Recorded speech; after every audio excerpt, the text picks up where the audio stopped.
மேலே actually defamation case போட்டிருக்காங்க. Madhampatti group of கம்பெனிஸ்லேருந்து என் மேலே டிஃபமேஷன் கேஸ் போட்டிருக்காங்க. இந்த மாதிரி நான் வந்து ஃபேக் அலிகேஷன்ஸ் வைக்கிறேன், அவதூறாக பேசுகிறேன் அப்படின்னு.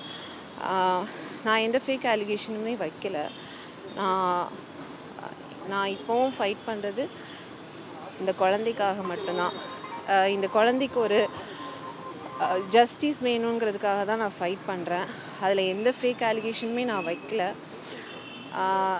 இன்றைக்கி வந்து அவர் வந்து உயிரில்லாத ஒரு இதுக்கு வந்து ஃபைட் பண்ணுறாரு அவர். பட் உயிருள்ள எனக்கும் இந்த குழந்தைக்கும் வந்து அவர் எந்த பதிலும் சொல்லலை. இன்றைக்கி வந்து என்னையும் அவரோட குழந்தையும் வந்து கோர்ட் வாசலில் வந்து நிற்க வச்சிட்டாரு. நான் வந்து ஒரு 20 days ஆச்சு கமிஷனர் ஆஃபீஸில் கம்ப்ளைண்ட் கொடுத்து.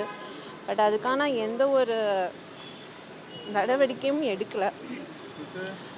பிகாஸ் அவருக்கு நிறைய இன்ஃப்ளூயன்ஸ் இருக்கிறதுனால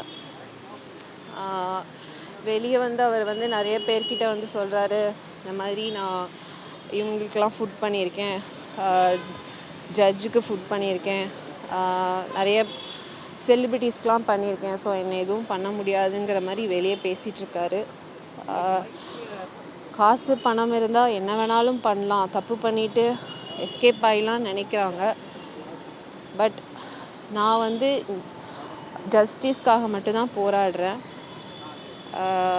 20 days ஆச்சு கமிஷன் ஆஃபீஸ்லேருந்து எனக்கு எந்த ஒரு ரெஸ்பான்ஸும் வரல.